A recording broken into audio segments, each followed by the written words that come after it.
La population en Afrique est celle qui se développe le plus rapidement. Selon nos estimations, entre 2015 et 2050, elle représentera la moitié de la population mondiale. L'espérance de vie à la naissance a surtout augmenté en Afrique. Elle a gagné 6 ans en moyenne au cours de la dernière décennie. Car l'Afrique n'est pas seulement le continent des migrations et des crises, c'est un continent d'avenir. C'est aussi à ce titre que nous ne pouvons pas le laisser seul face à ces défis démographiques, climatiques, politiques. Nos entreprises, nos étudiants, nos chercheurs, nos artistes doivent s'y intéresser. J'étais marié en Côte d'Ivoire. Je suis venu après au Mali. Et à partir d'un poste aux Nations Unies, j'ai parcouru pas mal de pays, dont la RDC. Ce continent n'a rien d'un continent maudit. Ce continent n'est un péril pour personne. Il n'y a pas de risque d'invasion. Ce continent a tout ce qu'il faut pour garantir la nourriture, la santé, l'éducation et à ses peuples. Je me souviens, moi, de mon premier voyage en Côte d'Ivoire, les fruits, tout était, les forêts. Et ceux qui connaissent l'Afrique savent que c'est les Afriques. Mais comment se fait-il que des ressortissants de ces différents pays se retrouvent tous comme un seul homme dans le désert, au Maroc, en Libye, en Méditerranée et ici, où on les regarde en chien de faïence? Comment? Est-ce que les 54 pays africains ont tous échoué? Est-ce que c'est tous des pays faillis? Est-ce qu'on est des maudits? Ou alors la race noire, on est inférieur, on ne sait pas se développer. C'est ce qu'on nous a dit dans le discours de Dakar. Moi, je me dis, il y a les questions fondamentales. La survie de l'humanité. Il ne s'agit pas que de l'Afrique, mesdames et messieurs. Il s'agit de la survie, de notre survie aujourd'hui. Parce qu'après avoir écumé le continent, et la planète, quand on nous dit que l'Afrique c'est la dernière frontière, cela veut dire qu'ils sont prêts à aller beaucoup plus loin et plus vite en Afrique dans l'œuvre de destruction et qui a créé les situations qui prévalent aujourd'hui, qu'il s'agisse du climat, du lien social, du chômage, de la pauvreté, la précarité, les retraites. Ils sont déterminés à planétariser davantage ces solutions qui ne marchent pas. Alors pourquoi je dis que quand je me rends compte que mes initiatives citoyennes modestes, ce que vous dites, que nous avons essayé, mais nous sommes inaudibles. On est inaudibles parce que tout ce qui ne permet pas aux entreprises transnationales est de réaliser des retours juteux sur investissement. Et écoutez-moi bien, la guerre fait partie de ces investissements. La guerre, c'est du business. La guerre nécessite,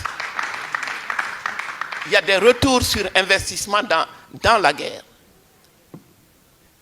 C'est pour ça que quand on vous parle de paix, je suis désolé, j'ai regardé de nos chaumières, on regarde ce qui se passe ici, et quand j'ai vu la commémoration qui aurait dû, et vraiment, ça a été une telle boucherie qu'on se dit que la conclusion devait être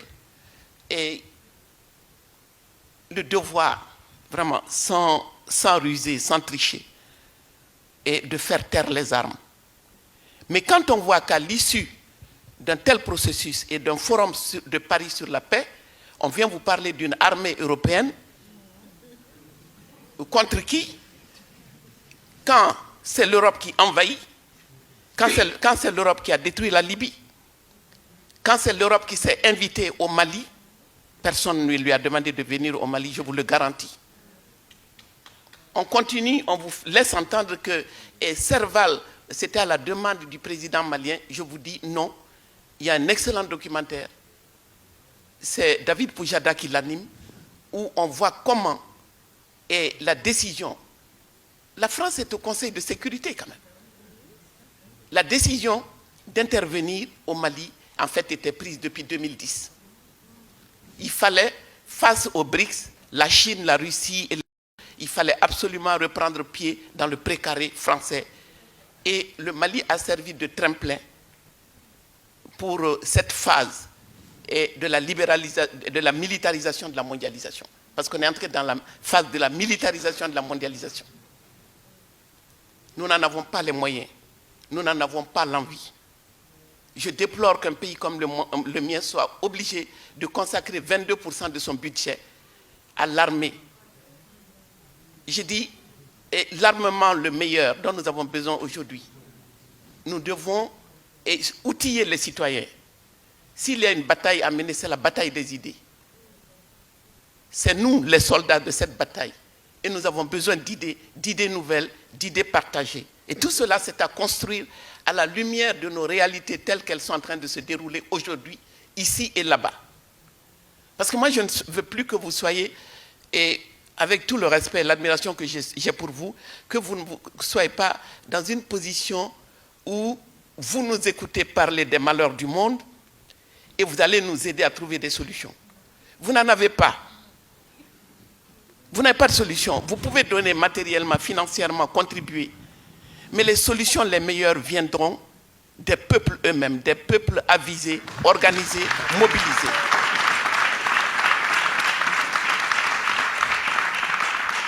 Et ce que j'ai déploré, et que je continue de déplorer, c'est l'instrumentalisation, d'abord la dépolitisation des peuples.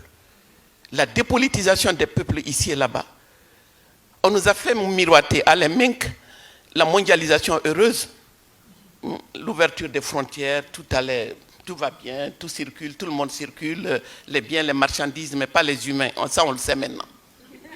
Maintenant, on sait que ça ne fait pas partie, les humains ne font pas partie de la mondialisation heureuse.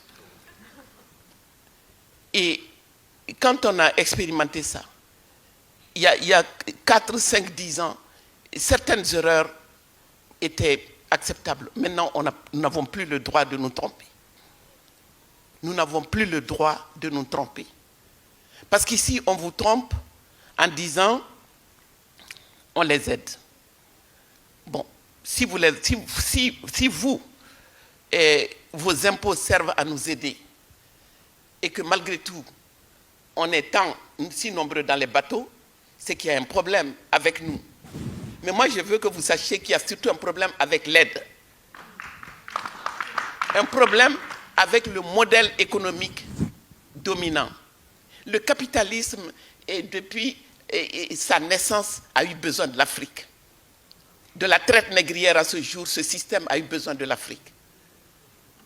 Ce système ne peut pas se passer de l'Afrique. La France, ce que la France veut aujourd'hui gagner en termes de croissance et d'emploi, se gagne malheureusement dans le cadre de cette guerre économique. Donc, les gens de la droite conventionnelle le savent, les conservateurs le savent. Ils savent très bien que ce continent immense de 30 millions de kilomètres carrés, avec toutes les ressources naturelles stratégiques dont ils ont besoin, c'est là-bas qu'ils peuvent aller chercher et la compétitivité va se gagner là-bas. Mais à condition que nous, on prépare le terrain. Si nous ne faisons pas les mêmes réformes structurelles que vous, ils ne peuvent pas entrer chez nous.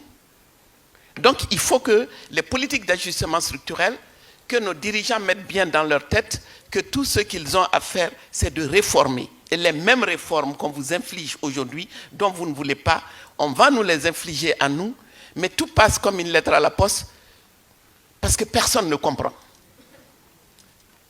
La télévision, nos télévisions, c'est comme la mondialisation heureuse, c'est les télévisions du bonheur. On chante, on danse à longueur de journée. Et